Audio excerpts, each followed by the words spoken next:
On this week's episode of Ride the Lightning, the Tesla and EV podcast, Tesla expands its military discount program to include additional American heroes. Tesla's robotaxi and cybercab trademarks hit roadblocks. FSD is set to finally, but partially, roll out in Europe. Toyota gets a bit more serious about EVs and more.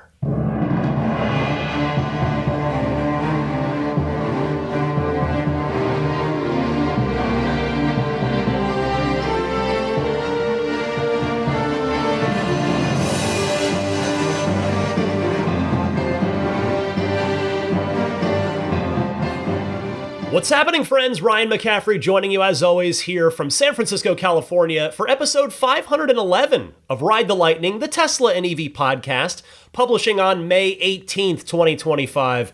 I'm recording here on Friday evening of May 16th, 2025. To my left, as usual, Daisy the Boxer.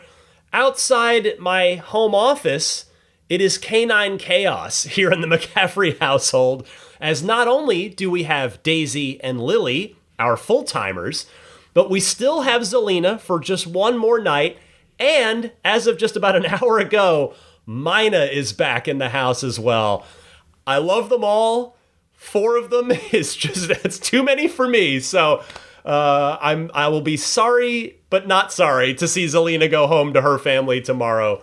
But it is awesome having both of these service dog puppies that have meant so much to my family and I here, along with Daisy. And then with Lily, I mean, Zelina is who inspired me to get Lily for my wife in the first place. So it's pretty cool having all of them here.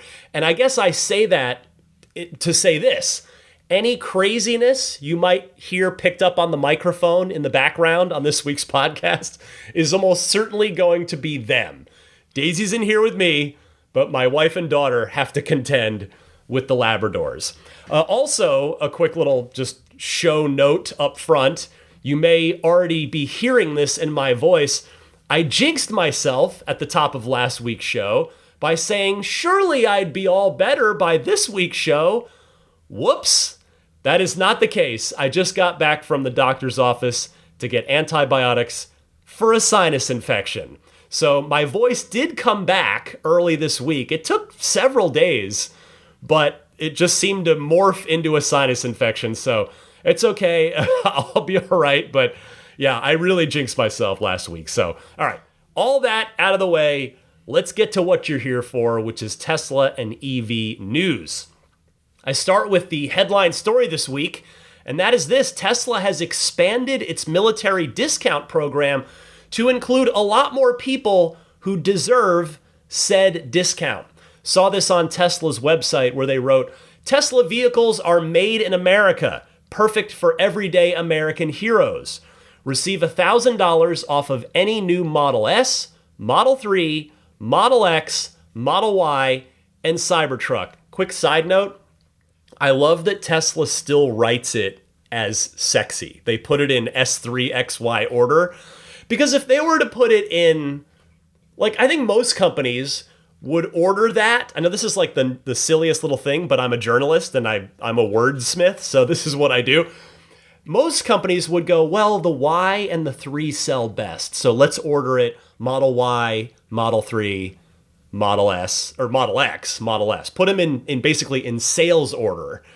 But no, Tesla, S3, XY, and good for them, because as Elon has said in the past, it's probably the most expensive joke ever made, and they should enjoy it. So anyway, getting back to the serious story here of this expanded military discount program. So, the offer is available to verified military veterans, as it has been, retirees, military retirees, active duty members, their spouses, surviving spouses, first responders, students, and teachers, verified through ID.me. Adjustments are applied when you place your order. After verification for eligibility criteria, go to ID.me. So actually, what's even easier is if you go to tesla.com/American-Heroes, you can learn more about this. That's the page that I was just reading you a bit from there. And that's where you can go to get verified ahead of your vehicle purchase. And this, to me, this is just great to see. I absolutely love seeing first responders included in this, love seeing teachers in there as well. And hey, students, that's an awesome bonus. Now, when I was a student, I wouldn't have been able to afford even the cheapest Tesla. That's probably generally still true for a lot of students, especially given that the cost of college and student debt being more of a thing than even when I was in college 25 years ago, whatever it was. But still, the reason I think it's cool to include students here is because the smaller, cheaper Model Y is on the way very soon. So perhaps that could be the one that would make sense for a lot of students to take advantage of with this discount. So love seeing that. Good on Tesla for expanding that program to some additional deserving members of our community. In more fun news to start the week, heavily camouflaged Model Ys. Yes, we're back in the heavily camouflaged Tesla game for at least a little while here. So by this, of course, I mean the entire front up to the mirrors and the entire back of the vehicle are wrapped. They've got a black bra on them, basically, so they're all covered up, and you can just see the middle of the car, the doors and the glass, essentially. So these vehicles, these heavily camouflaged Model Ys, were spotted running around near Giga, Texas this past week. And while this is, I want to emphasize, this is speculation on my part, this is almost certainly the new Model Y performance. Remember, when I asked Franz von Holzhausen about the new Model Y performance back on episode 500, which is just 11 weeks ago, he said to expect similar design tweaks to the Y, meaning not the identical changes that the Model 3 Performance got.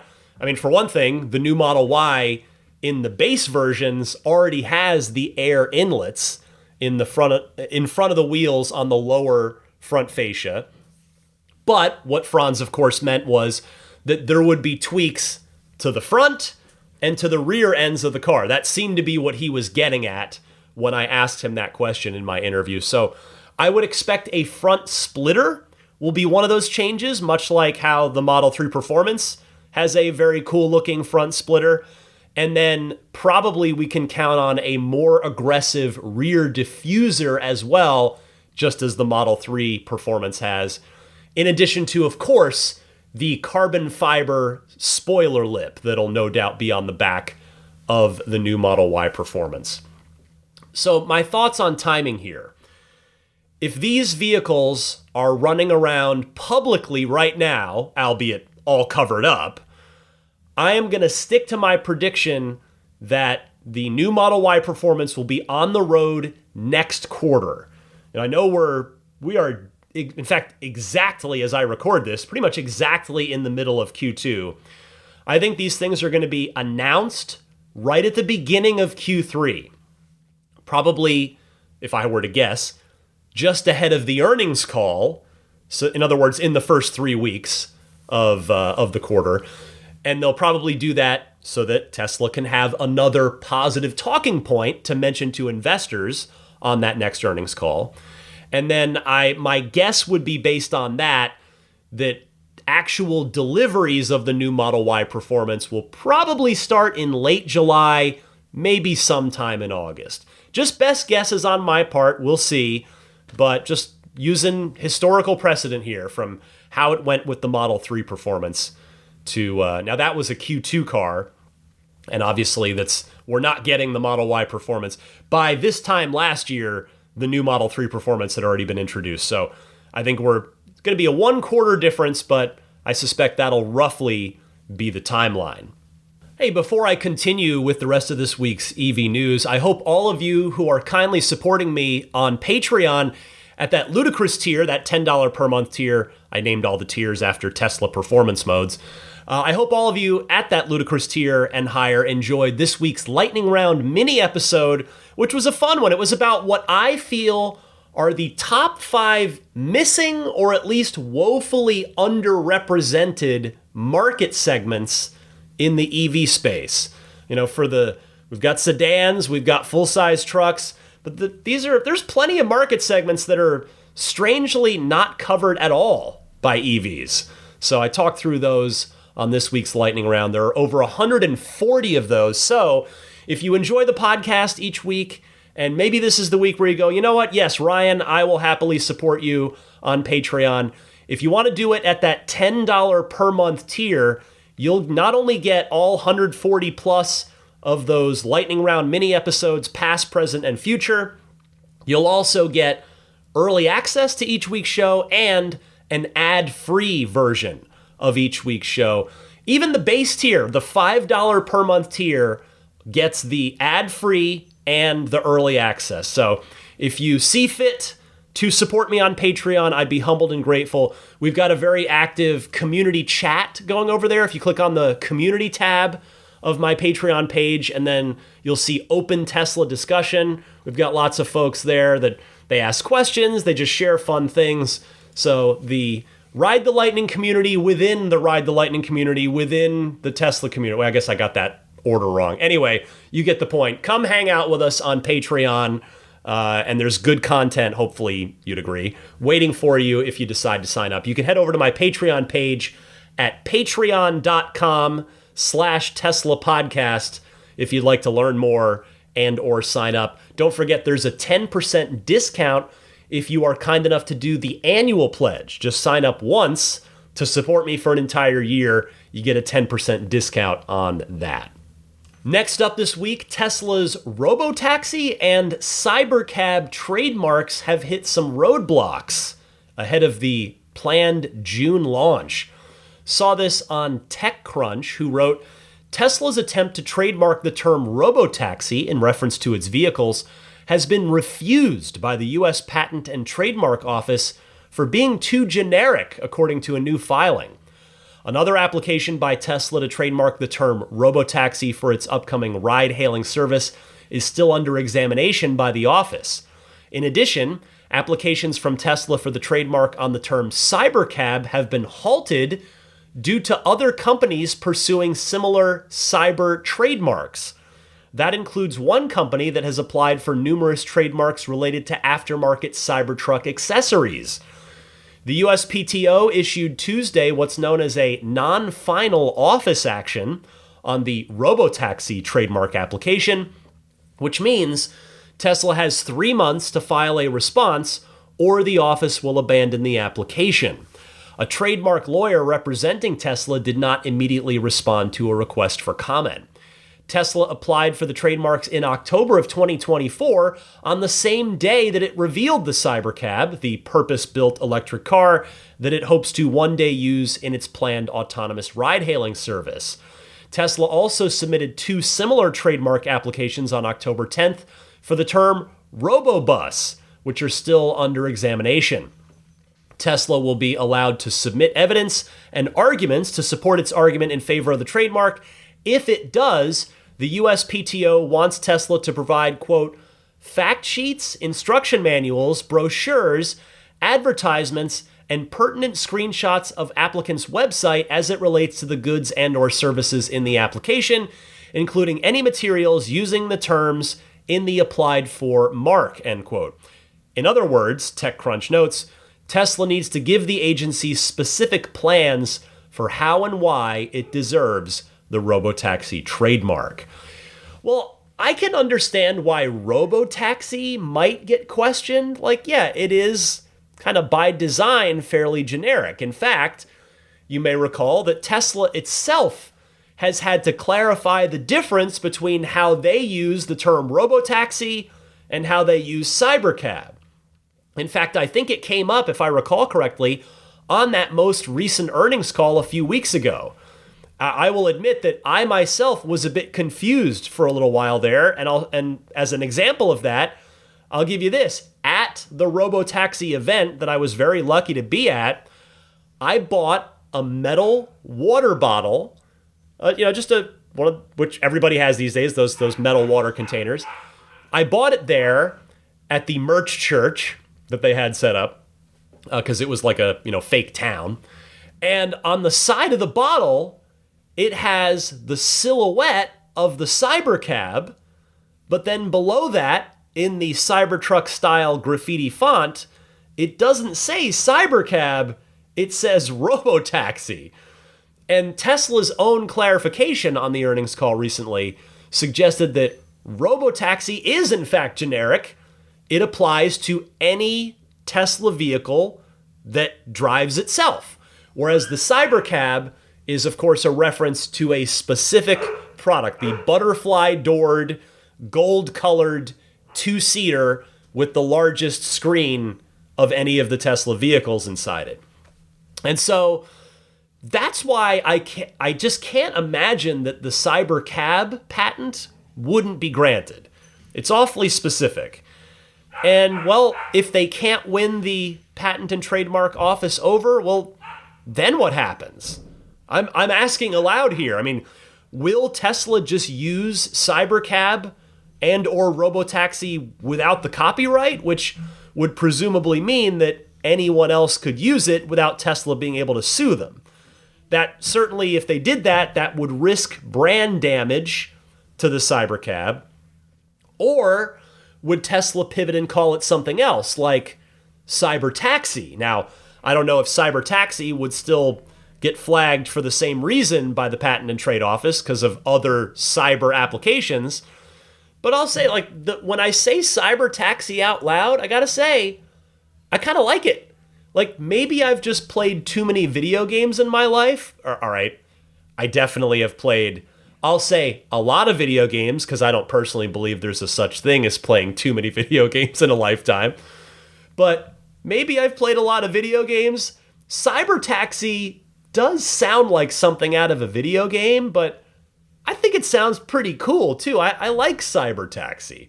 I might even like it, as I'm listening to it, from my own voice, I might even like Cybertaxi better than Cybercab. I don't know. I'll be curious to see how this little patent and trademark situation turns out. In better news for Tesla this week, as far as a regulatory agency goes, FSD in Europe is expected to get highway use approval coming up in September. Saw this one on Not a Tesla App, who I've cited on the podcast before. They write, with European Tesla owners eagerly awaiting any news on FSD in Europe, we've seen Tesla tease FSD and also point out exactly what the barrier has been: regulatory approval. Now, following the latest meeting of the UNECE, new regulatory amendments are set to unlock, quote, system-initiated maneuvers, SIM, on highways across participating European nations. This development, highlighted by Kees Rolenschap on X, notes that the latest documents from the United Nations Economic Commission for Europe, that's UNECE, center on amendments to UNECE Regulation 171. These changes were formally adopted into UNECE during the WP29 World Forum in March of this year.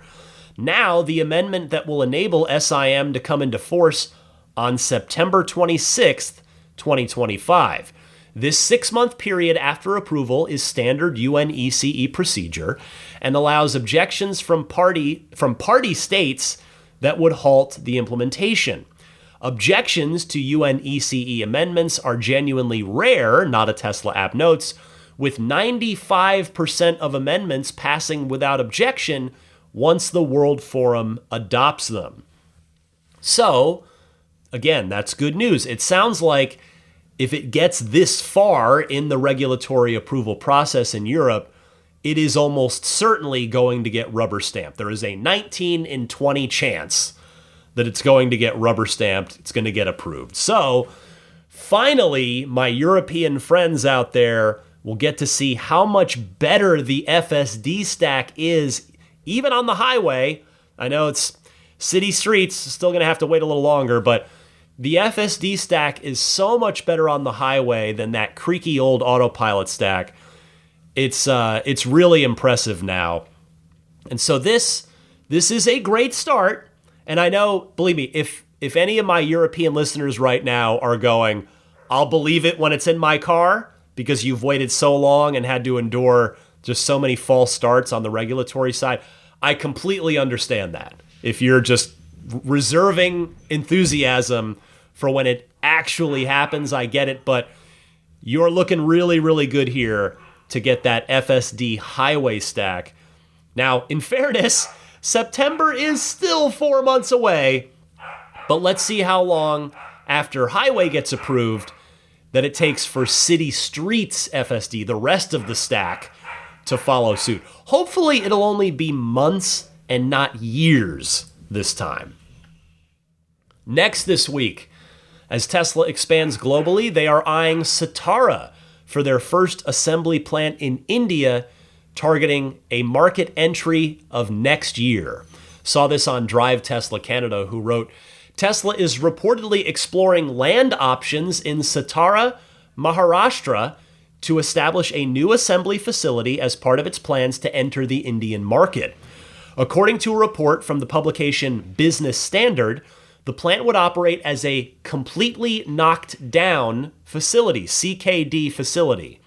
A CKD plant allows automakers to ship disassembled vehicle parts from different manufacturing hubs and assemble them in the destination country, helping to reduce tariffs on fully built imported vehicles, something which was a major stumbling block for Tesla's entry into India. Industry sources suggest Tesla aims to roll out its first locally assembled vehicles by the final quarter of the current fiscal year, potentially paving the way for an official market entry by April of 2026. Well, though I confess/admit I know nothing about the India automotive market, I thought this was worth passing along to you for a couple of reasons. First, it is a major new market for Tesla to enter, as I've mentioned before, when the India negotiations with Tesla were first happening. And this could represent a very, very rich new vein of cash for Tesla to mine here. And more to the point of the company's mission, which is more what I care about, lots more gas cars to potentially start to get off the road in a country that is known for having a lot of air pollution. And then secondly, the other reason that I wanted to pass this along is because the details of the facility are new. I thought it's interesting that it's going to be more of a final assembly plant in order to minimize tariffs and thus keep costs down for Tesla, and then presumably/hopefully keep costs down for those new Tesla customers in India as well, so that the cars can be as reasonably priced as possible. Moving along this week, Congress is now looking to end the $7,500 federal EV credit on December 31st of this year, along with the $4,000 used clean vehicle credit, according to new bill text released this week. I give my tip of the cap to Tesla tipster Sawyer Merritt, who found the new bill text from just the U.S. government website. It's just out there. He posted it, and the relevant part says this, quote, "With respect to any vehicle placed in service after December 31st, 2025, such vehicle shall not be treated as a new clean vehicle for purposes of this section if, during the period beginning on December 31st, 2009 and ending on December 31st, 2025, the number of covered vehicles manufactured by the manufacturer of such vehicle, which are sold for use in the United States, is greater than 200,000. End quote. Obviously, Tesla's well past that. Congress also wants to end the clean vehicle credit, the commercial clean vehicle credit, and alternative fuel vehicle refueling property credit on December 31st, 2025. This is according to a new draft of the bill. Details and timelines, as Sawyer notes, could certainly change. This bill would still need to pass the House and the Senate to enact these changes. Thank you to Sawyer for that one. Now, as I've said before, I support the current tax credit. I oppose the elimination of it. And that is not a political statement. Notice I did not mention any political parties in that because I don't want this to instantly turn political in anybody's brain. I just want you to take the information as it is. I supported the original tax credit, which, by the way, was passed by the George W. Bush administration back in 2005, and I support the current version of the tax credit, which was enacted by the Biden administration in 2022. I do have to point out, though, something that, I don't know, I find it a little exasperating, but the comments underneath Sawyer's post on X were full of what I presume are Tesla owners and enthusiasts supporting this. And they kept referencing the same thing over and over, which didn't make sense to me. They kept saying, well, get rid of oil and gas subsidies too. Get rid of all subsidies. And the thing is, it's not that I disagree with that.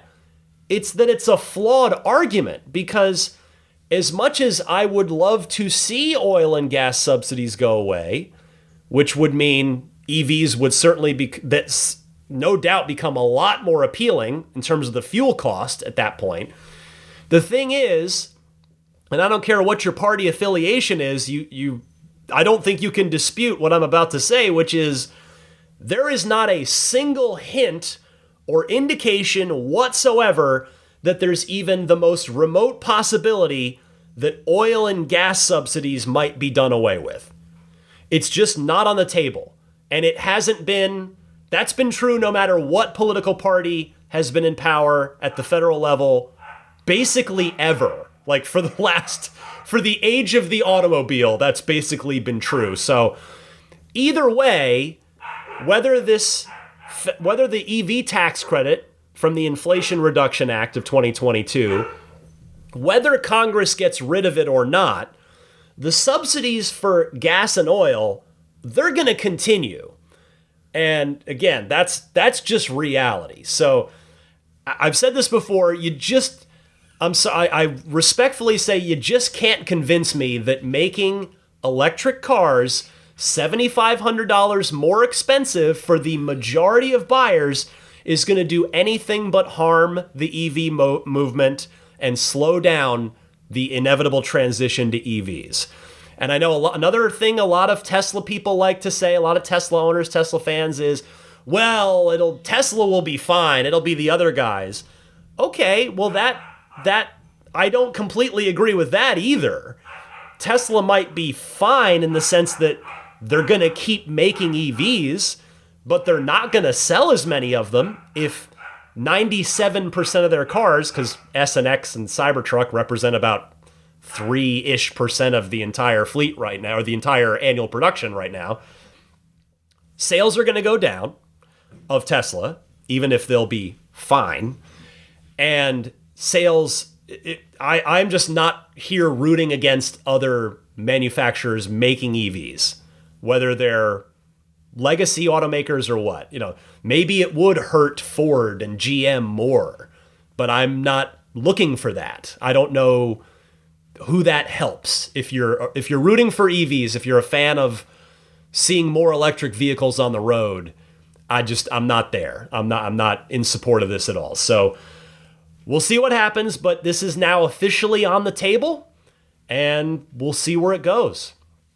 I did think, though, I was like, you know what? Let me ask my audience about this, because maybe they feel differently than I do. So I made this the subject of this week's Patreon poll. And the question was, would the elimination of the $7,500 EV tax credit affect your next car purchase? And I put a lot of choices here because I thought there was a lot of good choices to be made. The one I left off, which I apologize to my listeners outside of the U.S., I should have put, I don't live in the U.S., so this doesn't affect me. So apologies for not including that. 29% of poll respondents said, no, it would not affect your next car purchase because I don't qualify for the tax credit anyway. And you know what? Hey, fair enough. That's great. That is a good place to be, financially speaking, if you don't meet the income requirements for that. I think it would be fair to probably say that if you're listening to a Tesla podcast, you might be more likely to be in that group versus the mass market we're still looking for the mass market to buy their first EV. But that was 29% of you. Another 22% of you said no, it wouldn't affect your purchase. You said, I would still purchase whatever EV I plan to purchase. 14% of you said yes, I would spend less than planned on my next EV to account for the $7,500 difference. 19% of you said maybe. It depends on my financial situation when I'm ready to buy my next EV. 9% of you said yes, because I wasn't planning to buy my next EV this year, but if this passes, I might. And then 4% of you said yes, I would not purchase an EV at all without the credit. So just interesting across the board responses there. While I'm certainly not going to argue against the data that you've all presented me here, I do still think that that untapped market of people that have yet to buy their first EV, that this would disproportionately affect them versus affecting us, those of us that are kind of already in this thing. So we'll see what happens. Again, we'll see what happens with Congress's actions on this. Before I get to the rest of this week's news, and there is plenty more to go, you may have heard of the new Aero, or TNA. These guys make some awesome looking wheels for your Tesla. I met them at the Tesla Takeover a couple times now. They're based in Sweden, and they just contacted me because they are investing in a U.S. subsidiary. So these guys, real quick, they're Tesla drivers. Back in 2014, they started exploring the aftermarket wheels that were available for Tesla. And one of their founders bought some nice looking wheels from a well-known brand at the time, but saw a 15% drop in range. So that inspired him to really dive in and ask himself why. So when he couldn't find any wheels designed specifically for electric cars, well, these guys just started designing themselves. Arguably, the wheel is the single part of the car that not only affects the look of it the most, but also the range. And so this is why Tesla now has the Aero covers on most of their cars on the base trims. It's to improve range. The new Aero went a step further with their directional design and solid alloy Aero wheels. They won a bunch of design awards. You can check out their wheels and see what they have to offer right now. The new US site that was just launched is called tnawheels.com, and it sells exclusively to US customers, and most of the wheels are now stocked right in New Jersey, my home state. My birth state, certainly. You can use the code TESLAPODCAST, all one word, to get a 10% discount on tnawheels.com. And I should also tell you that if you have a tire shop, they also have a B2B offer. So check them out, tnawheels.com, discount code TESLAPODCAST. And then, of course, there's my friends at Accelerate Auto and their outstanding XCare extended warranty policy that they offer. I've got one on my car, on my 2018, that I'm super happy to have on there. Great peace of mind. I know it's covered for anything else that might come up as that car gets older and older. It's super customizable, as I've told you. And the difference here with these guys is it's just not a rigid thing. They have really tried to make it as flexible as possible. They're looking ahead, trying to build for the future here and meet customers where they are. So if you want a 3-year, 40,000 extra mile warranty, which is what I have on mine, cool, do it. If you want to go 5 years, 50,000 miles, great. They can do that for you too. 7 years, 70,000 miles, sure, go for it. All the way up to 10 years and 125,000 additional miles. That's as far as they'll go, and that's pretty darn far. So these folks are former Tesla employees. They get it, and that's why they developed XCare, a comprehensive extended warranty policy designed exclusively for EVs. So check them out at accelerateauto.com/xcare. Click the link in the episode description. It's XCELERATEAUTO.com/XCARE. And because you're a Ride the Lightning listener, you get $100 off your policy when you select Xcare's one-time payment option. Use the discount code LIGHTNING. One more Tesla-specific story this week before I move on to other EV news. Tesla's board has formed a special committee to explore a new Elon Musk pay package. Saw this one on Drive Tesla Canada, who writes, Tesla's board of directors has established a special committee to explore a new compensation package for CEO Elon Musk as the company grapples with the fallout from a court ruling that voided his record-breaking 2018 pay agreement. The two-person committee, comprising board chair Robin Denholm and director Kathleen Wilson-Thompson, is tasked with developing potential new stock options or alternative compensation for Musk. This review comes after Delaware's Chancery Court struck down the 2018 package, once valued at $56 billion, earlier this year, citing governance failures and conflicts of interest in its approval. Tesla confirmed the formation of the committee in a recent regulatory filing, though details were sparse. According to reports from the Financial Times, the committee is also considering back pay solutions should the Delaware Supreme Court uphold the original ruling. The decision is expected later this year. Complicating matters is Tesla's corporate shift. Following its 2024 reincorporation in Texas, any new pay package would be governed by Texas law, not Delaware's. The special committee has engaged law firm McDermott, Will & Emery, known for its Texas corporate law expertise, to advise on the matter. Well, I presume the board would end up drafting something as close to the disputed agreement as possible, which presumably could and would go through without a hitch in Texas versus when Tesla was incorporated in Delaware. And as Drive Tesla Canada smartly pointed out, it's possible that this could cause the annual Tesla shareholders meeting to get delayed from its usual window because this would require shareholder approval, any new compensation package.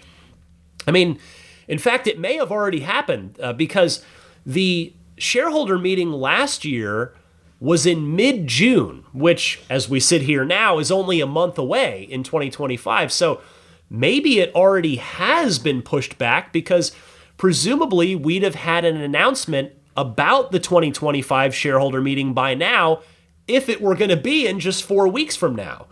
In fact, just this week, Elon did say, quote, I will have an Optimus dance troupe on stage with me at the Tesla shareholders meeting, which could mean that Tesla is planning the shareholder meeting event now. And I say that because, well, if it's on the CEO's mind, such that he mentioned it in an X post, maybe it's something that they are, in fact, getting ready for right now. Stay tuned on that one. Other EV news this week. First, Mazda has adopted Tesla's North American charging standard plug for its EVs in Japan. Via a Mazda press release here, they said, Mazda Motor Corporation announced an agreement was reached with Tesla to adopt the North American Charging Standard, or NACS, for charging ports on the company's battery electric vehicles launched in Japan from 2027 onward. Mazda adopted NACS to provide customers with greater convenience by a broader range of charging options. This will provide Mazda BEV customers with access to Tesla superchargers across Japan. Mazda BEVs will be compatible with other charging standards besides NACS with the use of adapters. Thank you, Mazda, there. Well, I can't help but chuckle at NACS being adopted outside of North America, since it is the North American charging standard, but Max de Ziger from the Tesla charging team, he's not laughing. He is smiling, probably, because in response to this news, he posted this on X saying, quote, NACS becoming the standard in Japan and South Korea seems like only a matter of time now. It's also great to see other fast charging networks starting to install NACS in Japan. Tesla Charging, meaning his team, is accelerating the transition to NACS, for the industry to get clarity faster. Vehicle manufacturers also don't want to build market-specific variants like CHAdeMO just for Japan or CCS1 just for South Korea. Well, thank you, Max, number one. It would certainly be awesome to have one global standard, especially if that standard were a physically small plug like NACS is. I mean, have you seen a CCS plug in comparison to an NACS plug? And it certainly would be great if that global standard, in addition to being physically small, were also fast, which check, and streamlined, check. NACS just meets all of those requirements. So again, we'll see what happens. Europe has CCS seemingly pretty rooted in now, but then again, the landline telephone plug was also once a standard outlet in every house. Things change. So kudos to Mazda for being, I think, the first company to bring NACS to a major market outside of North America. And in other EV news this week, I have given Toyota plenty of grief on this podcast over the years for not only not, in my opinion, being that serious about electric vehicles, but also releasing a pretty lousy one when they did in the form of the BZ4X.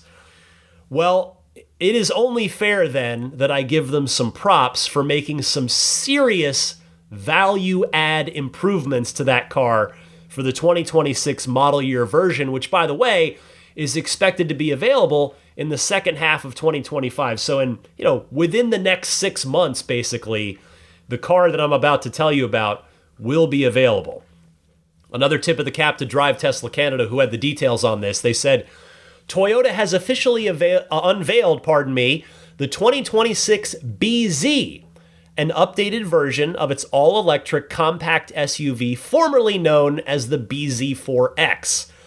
The refresh brings improvements in driving range, performance, charging technology, and interior and exterior updates, all wrapped up behind a simpler name. One of the most notable updates is a 25% increase in range for the all-wheel drive variant. The 2026 BZ all-wheel drive XLE model is now rated for up to 285 miles on a full charge, up from 228 miles, which is where it had been. The limited AWD model follows closely with an estimated 267 miles of range. Front-wheel drive version buyers will see up to 235 miles of range, still not great there, on a 57.7 kilowatt-hour battery pack.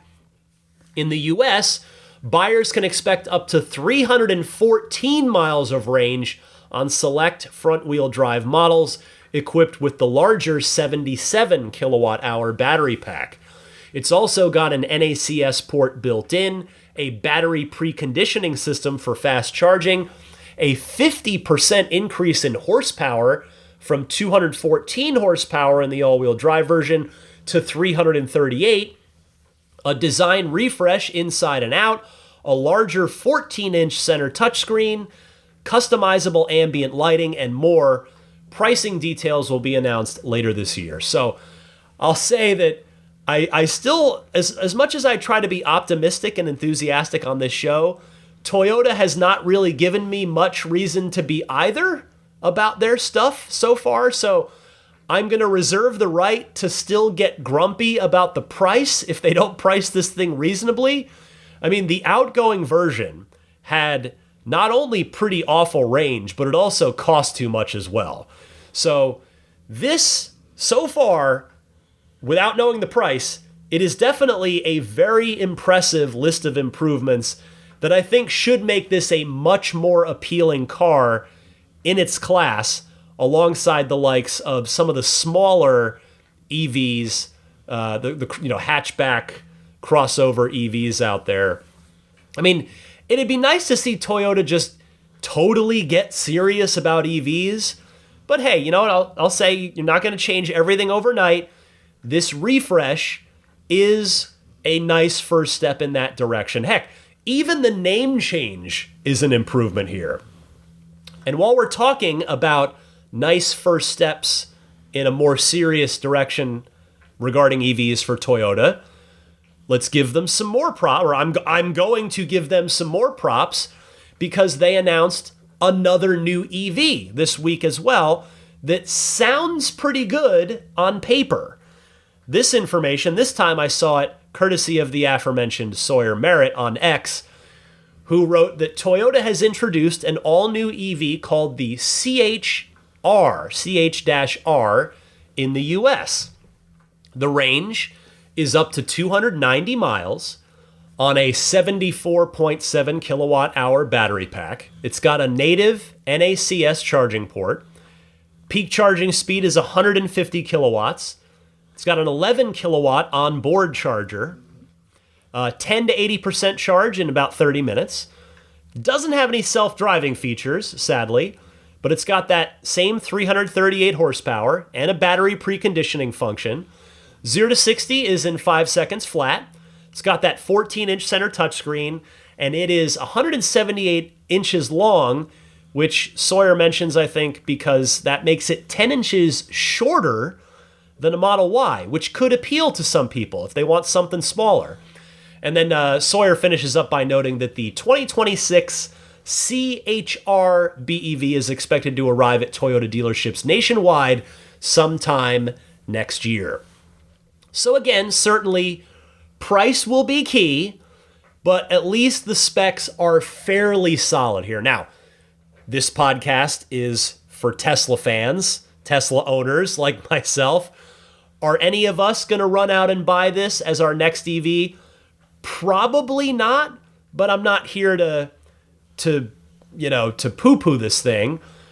That we have to remind ourselves there are so many people that haven't made the jump to EVs yet. And Toyota is a popular brand. They have a lot of brand trust, a lot of kind of brand loyalty with a lot of people. So if they make a good EV offering and people buy it, that's good for the EV movement.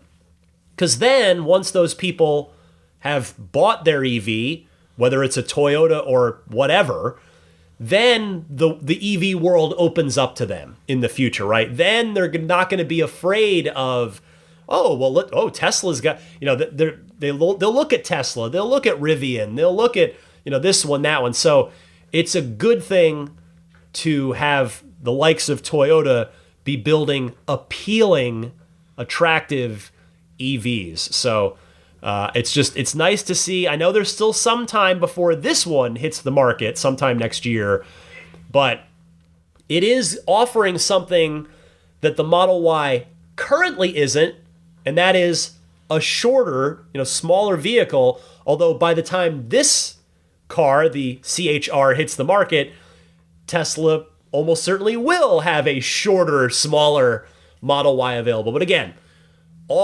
it's good here. This is good. Toyota has seemingly learned their lesson from the BZ4X, which I imagine they made these improvements because the BZ4X probably wasn't selling super well, probably because the specs were terrible and the price was too high. So good on Toyota for stepping up, and we'll see how buyers react to the improved BZ and then the new CHR next year. All right, that will wrap it up for this week's Tesla and EV news. Stick with me, though. I've got some of your Ride the Lightning hotline phone calls all queued up and ready to go right after this.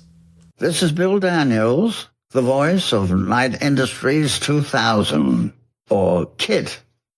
You're listening to Ride the Lightning, the Tesla unofficial podcast. Happy electric motoring. It's time to hear from all of you in the Ride the Lightning hotline, your questions, your comments, your calls. You sent them in, and I am here to play some of them. Thanks so much to everybody that's taken the time to call in. And some of you are going to be on the podcast right now. So if you would like that to be you, You can call in one of two easy ways. Either use your smartphone's built-in voice recording software, record your question. Please try to keep it to 90 seconds or less so that I can get to as many callers each week as possible. Then email that file to me at teslapodcast@gmail.com. Or you can take that same 90-second or less call and just call in and leave a message on the Ride the Lightning hotline. It's a toll-free number you can dial at any time, and the number is 1-888-989-8752.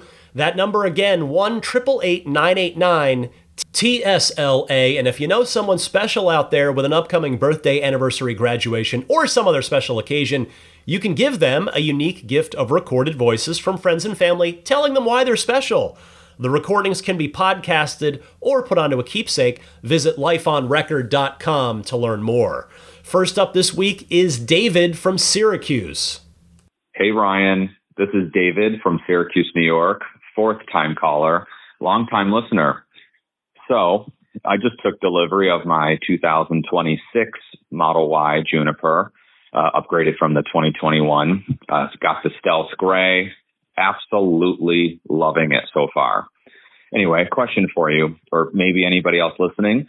Other than having the shift gear area above the review mirror, is there any other way to put this car in reverse, or in neutral? It's so funny. My wife and I both have Teslas. She just got hers last year, so she has the right stock, right? And we were all like, how do we put this car in neutral? I had to call some of my work buddies or some of my coworkers and ask them. It took me forever to figure out how to put this car into neutral. I didn't really see it in any of the other reviews or anything. I was just curious if there was any other way to put it in neutral, or is this it? I feel like that's such an interestingly unique spot, I guess. You know what I mean?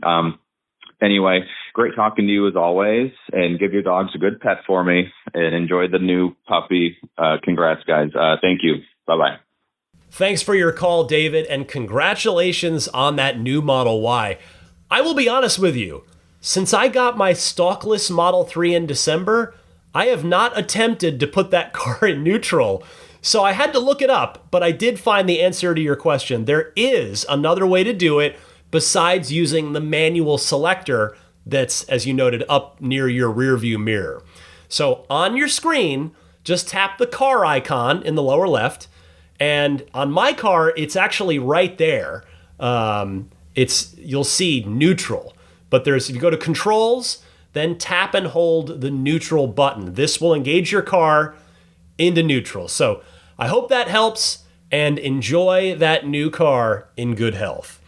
Next this week is Matt from Virginia. Hey, Ryan, this is Matt from Virginia.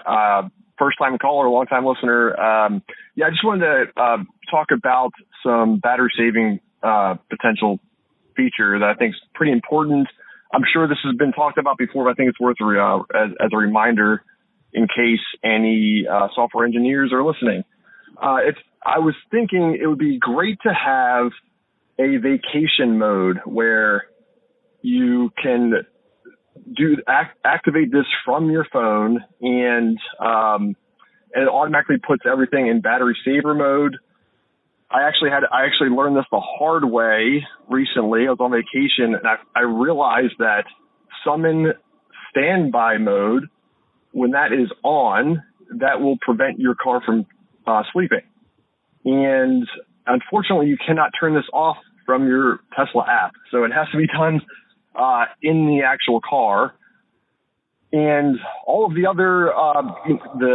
other phantom battery draining things like the Sentry mode and cabin overheat protection, that can be activated and deactivated on your device. This is the only one that cannot, and it prevents your car from sleeping. So I just want to throw that out there. And also along with that, it would be really nice if you had the option for cabin overheat protection, that can be toggled on for, to be deactivated at home. So excluding at home or at work, because I have a parking garage at home, and also I imagine a lot of people have parking garages at work, and they don't need to have the cabin overheat protection on while they're working at home draining their battery. Anyway, thank you. All right, bye. Great ideas here, Matt. Honestly, I think a vacation mode would be great, especially if you're at say a long-term parking lot at an airport and your car's not plugged in and you're away for a week or two.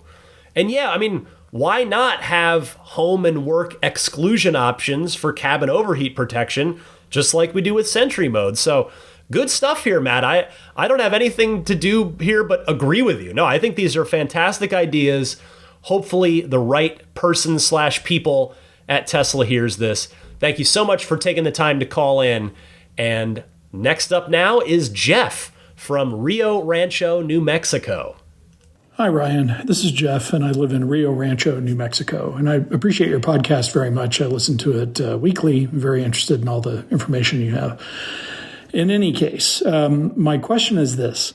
I noticed recently that I got a couple of speeding tickets because I was driving past some photo cameras in my area, and I didn't notice how quickly my car was going. Of course, Model 3 likes to go really, really fast. And I was wondering, the navigation system, when you're actually navigating, it seems like it keeps track of photo radars and tells you about them in advance. But if you're not actively navigating, it doesn't do anything. I don't get a beep. I don't get a warning. I don't get anything on the screen. I wonder if you might suggest to your friends at Tesla that adding some features around the photo cameras and radars and so on would be helpful. If you're not navigating, it'd still be nice to know if there's a camera coming up. And in particular, if it could figure out how to warn you in advance of getting in range of the camera, like if you're going around a corner and it tells you even more in advance that there's a camera coming up on your current course, that would be super cool. I'm not a scofflaw, but I really don't need any more speeding tickets. Thanks, and I appreciate your work. Keep it up. Thank you for the kind words, Jeff. And for what it's worth, I agree with your suggestion completely here. This is what's fun about the Ride the Lightning hotline is sometimes we help each other out. Sometimes we generate cool ideas that get shared with the community and maybe find their way into the eardrums of folks at Tesla. I love it. And in this case, again, Jeff, I agree with your suggestion 100% here. The easy argument for it, for Tesla, is that adding that warning, even when not navigating to a destination, still promotes safer, read slower, driving. So it'd be great to see Tesla bake it in all the time rather than just as a when navigation is active feature. Jeff, I wish you many miles of healthy, ticket-free driving in your Model 3. Thanks so much. Thank you to everybody that's kindly taken the time to call in. I will get to more of your phone calls on next week's episode of Ride the Lightning, so keep them coming. Again, I gave you the 2 easy call-in methods at the top of this segment, so refer back to that. But I'm not quite done with this episode yet. I've still got your pro tip of the week and a bit more coming up next. Hi, this is Franz von Holzhausen, and you're listening to Ride the Lightning with Ryan McCaffrey, the Tesla unofficial podcast. Well, as for what's going on with me and my car, which I've named the Soul of Adventure, I got it back from Tesla. Last week, I mentioned that it was there over the weekend to try and resolve what had been 2 rattles, and they got one of them. This was the 3rd attempt on the remaining rattle. The first one they got on the 2nd try, but this remaining one, which is a wind whistling noise that I told you about, that I had diagnosed by taping over with electrical tape, painter's tape, I should say, the small gap in the windshield seal that's on the driver's side corner of my windshield on the top. Well, Tesla replaced the top roof glass piece, thinking that it was going to set in and like the seal would come. Well, guess what? The noise is still not gone. There is still a tiny little gap there. I'm talking a fraction of an inch, but on all the other corners, there's nowhere for wind to get in there and bounce around and whistle and make noise, which is how it's supposed to be. But I have to say, I'm not saying this, I'm not angry, I'm a little disappointed, but I do officially give up. Like I've brought the car in like 3 times. So I went home and thought, okay, is there a homebrew solution that I can come up with here? So I went into my, first of all, you should know, I'm not a handy person at all. It's like I've just never, I'm just terrible with basic kind of like home maintenance stuff. It's just never been my strong suit. But I went digging around in the toolbox at home, and I found a roll of black electrical tape. So I thought, okay, So I just took some scissors and cut a very thin piece and taped it over the gap that's in that seal. And it's covered in the gap, and if you didn't know to look for it, you'd never see it because it's black on black. It blends in perfectly. I had the car out for a long drive today, which, by the way, on a separate note, really showed the improvement in efficiency on the new Model 3 Performance compared to the old one. Both on 20-inch wheels, both performance cars. But I got, and I know those of you that don't have performance cars are going to think like this number that I'm about to read you is nothing special at all. But I've never seen this number on this many miles on the performance car. I drove 116.5 miles today. I went up north across the Golden Gate Bridge into the North Bay for a meeting up north. Then I came back down through the city, down the peninsula, down into the South Bay and like Silicon Valley, and then home. And in that whole 116.5 miles, I averaged 247 watt hours per mile, which is insane in a good way for the performance. I've never seen that number over that many miles before. So, and it was a down and back, so it's not like it was all downhill, right? It was a down and back. So that was cool to see. But anyway, I'm getting off track. The homebrew solution. So I taped it. I did this black electrical tape over the gap in the seal, and guess what? Noise went away. So it's not a permanent solution. I would rather have a permanent solution, but then again, one roll that I already have of black electrical tape will probably last me the life of the car. If I need to just replace it like after I wash the car, after it rains, stuff like that. So I've at least, Tesla couldn't quite solve it for me, but at least I was able to MacGyver a solution on my own. Hey, how about an entertainment recommendation for this week? I don't think I've given one. I guess I did last week, but I've got a good one this week for you video game fans. New game, Doom: The Dark Ages. I'm a massive, massive, massive fan of the Doom series going all the way back to the beginning. The original is one of my favorite games, possibly my actual favorite game of all time. If you told me I just had to pick one, it might be the original Doom.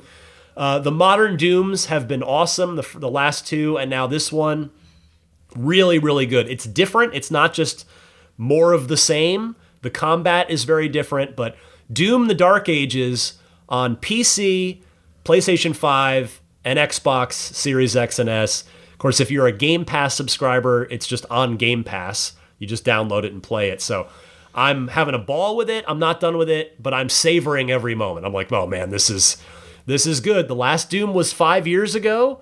The next Doom will probably be at least 5 years from now. So I'm just enjoying it. Definitely recommend it. IGN gave it a 9 out of 10. I didn't review this one. I reviewed the last one. I didn't have, the schedule didn't work out for me to do this one, but another 9, another big win for the new Doom game. Check that out. Back to Tesla stuff. Here is your pro tip of the week. It comes from Eric in Ridgecrest. Hey Ryan, this is Eric in Ridgecrest. Got a pro tip for you. One thing I realized when I got my first referral with the new system is that Tesla doesn't automatically apply that to your supercharging payment method. So to fix that, you have to go into the menu, which is the 3 bars up at the top right, and then go into your account name and then wallet and then select the referral miles, or you can go into the charging menu and then manage payment. So either one of those will get you where you have to switch over manually. Tesla won't do it automatically for you when you get that referral money. Thanks. Bye. Eric, this is great. This is very, very helpful. Thank you so much for this one. Nothing to add, no notes, 10 out of 10 on this phone call. Good stuff. And it definitely counts as a pro tip. Again, if anybody else out there has a good Tesla or EV, general EV, or even other EV specific for maybe any Rivian folks out there, etc., that you want to send in, please send it my way. And you want to do that the same way that you send in the regular Ride the Lightning hotline calls, which I gave you the 2 call-in methods for just a little while ago.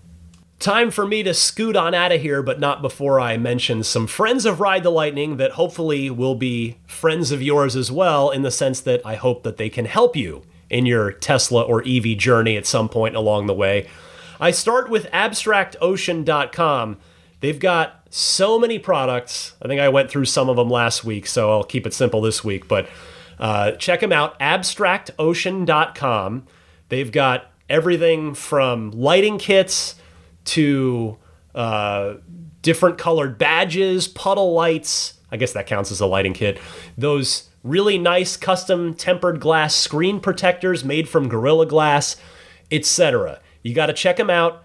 Pile everything you like into your online shopping cart, and then for a 15% discount off of your first order, use the coupon code RTL Podcast at checkout. That code again, RTL Podcast, all one word, no spaces, abstractocean.com. Snap plate. The snap plate's the front license plate bracket that I recommend for those of you that want or are legally required to have a front license plate on your Tesla. It is a nice, clean, minimalist design that blends really well with the front end of the car. They have a new one that's just coming out now for the Juniper, for the new Model Y, and it's a special design so that it does not obstruct that lower front bumper camera. So they've got all the Teslas covered. It's a great license plate bracket. If you want to take it off, it'll come off without leaving any unsightly anything behind, unlike the front license plate bracket that Tesla gives you with the car. But when it's on there, it's a nice, clean, minimal design. So I do like it a lot. Check it out, everyamp.com/RTL, or just click the link in the episode description. But don't forget to use the coupon code RTL as well, whether you're buying the regular snap plate or the newer, stronger Snap Plate Plus. Immaculate Reflections. If you are in or going to be in my neck of the woods, the greater San Francisco Bay Area, I very strongly encourage you to take your car to Immaculate Reflections. You got to make an appointment, so go to the website, irdetailing.com. Get in touch, mention that you're a Ride the Lightning listener, and any work that you have done will be given the Ride the Lightning listener discount, which is super cool of Jeff at Immaculate Reflections to do. Paint correction, paint protection film on some or all of the car, ceramic coating. All great things you can do to help protect your car and or just keep it looking nice for a long, long time. So again, the website is irdetailing.com. One more time for my Patreon, found at patreon.com/Tesla Podcast. This is how you can choose to support me if you want to. It's totally optional, of course, but I'd be super grateful if you chose to do that. It'd be a big help to me, to my family. I do this podcast every week, as I have for over 500 weeks. We're rapidly approaching the actual 10-year anniversary, which is 2.5 months away now. So is that roughly 10 shows or so? Anyway, I love doing this, but your support really helps. It really matters to me and to my family. So if you'd like to support me, you can do that on my Patreon page, which is found at patreon.com/Tesla Podcast. Again, there is a link you can click in the episode description. The support tiers start at just $5 a month. You'll get early access to every show and an ad-free version of every show at that $5 tier. So just trying to make sure you get good value even at that just base level of support. If you step up to that $10 per month tier, you get those things and those weekly lightning round mini episodes that I always mention towards the top of the podcast. And then the support tiers go on up from there. There's that Discord-like open chat channel, the discussion that we've got going on that I mentioned earlier as well, which is always fun. And then the higher tiers, which I'll mention in a minute, those people, they get their shout out, and then they get invited to the monthly Patreon Zoom hangout that we do every month. We did it last weekend, had a great time. I mean, my voice was cooked, so I had to rely on everybody else to do a bit more talking than usual, but we did nevertheless have a great time on the May Patreon Zoom hangout. If you're not already following the podcast, I politely recommend you do that. It's totally free. It's just whatever podcast service you're using. Just search for me, Ride the Lightning Tesla. If you type that in to search, should pull me right up. Click follow, and that way, anytime there's a new episode, which is every Sunday at 9 a.m. Eastern, 6 a.m. Pacific, you'll get a push notification, which reminds you, hey, new episode of Ride the Lightning is out. Go check it out. So it makes your life a little bit easier for keeping track of what's going on with this podcast. And that, I think, I should mention my social medias and email. So you can follow me as Zelina scratches at her collar, as you can tell. I'll give her a second. Wait till she's... Okay. All good, pups? No. All right, there we go. You can follow me on X or Instagram or both. I have the same username on both. That username is DMC_Ryan. And you can email me anytime about any EV-specific stuff. The email address is teslapodcast@gmail.com. Lastly, just a quick shout out to the top tier Patreon backers, these extra generous folks. I'm so humbled and grateful for their very, very generous support. I'll shout out the two newest ones at the maximum plaid tier. Thank you so much to Troy Sievers and Nick Jacoby. Big thanks to both of you. Welcome to the maximum plaid tier. Welcome to the Patreon. I hope to see you at the next the next monthly Patreon Zoom hangout, and I hope you're going to start diving into that entire catalog now of those lightning round mini episodes as well. There's tons of them there for you guys. So thank you both. And thanks to the rest of the Maximum Plaid backers as well. Jonathan Wales, Cameron Clark, Daniel Grummer, Seth Capello, Nick and Tony, the Galpin family, Ryan from New York City, Darren Nickel, Kaz Barnes, Patrick Wisniewski, Gil Cabrera, Todd Badger, Joe Edgel, Kevin Yank, the Tesla Owners Club of San Joaquin Valley, Will Stedman, Justin Perez, Jeremy Harris, Chris Beach, Tom Mills, Corey O'Donnell, Aaron, John Cody, Joel Sapp, Paul Casarino, Chris Osborne, KB, Adam Lavoie, Jason Chalukas, Travis Krenzel, Bruce Otterstein, Tom Behan, Josh Pennington, John from Cream Ridge, New Jersey, Dustin Hart, Derek Finley, Charles Clement, Damon Klein, Jeff Brown, Jerry Slinger, Clayton Goodfellow, Kenneth Corbett, Brian Bertoglio, and Kim Bay. Next up, the Roadster in Space tier backers. I'll be chatting with one of them this weekend. That'll be Tesla Hitchhiker 42. She takes me up on that one-on-one call every month, and we always have a great time chatting about all things Tesla, everything kind of fun going on. So looking forward to that.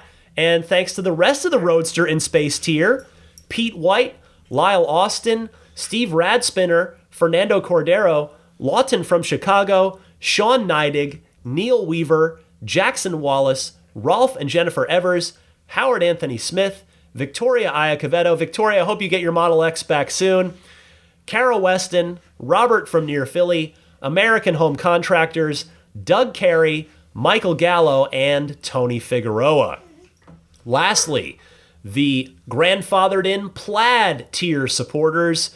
They are George Cassiopo, Logan Willis, Peter Chalet, Eric Randolph, Dory and Steve Guberman, the Tesla Owners Club of Taiwan, Ron Lee, Charlie Gillespie, Jeff Angwin, Chase Cabanillas, the Lydia family, Aaron Altschul, Jared Brown, Jerome Strack, Jamie Dalton, Mike and Barbara from Louisville, Matt Nixon, the Tesla Owners Club of Wisconsin, Ish, not Elon Musk in quotes, Peter, and the Bear Boys of Colorado. That'll do it for another busy news week in the Tesla and EV world. Hope you enjoyed this episode, and I will not guarantee that I'll be totally feeling and sounding better next week. I'll just say, I really hope I am.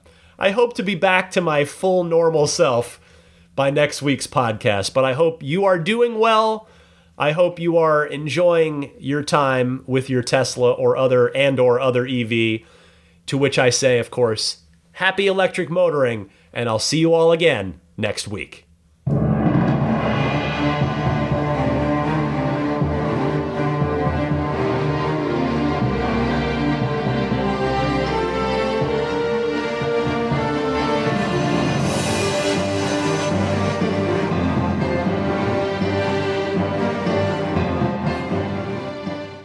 Elon Musk, people don't like Elon Musk. The guy founded PayPal and Tesla, and people are like, yeah, but he's a troll and a bad dad. I'm like, so was mine. He did nothing to fight climate change.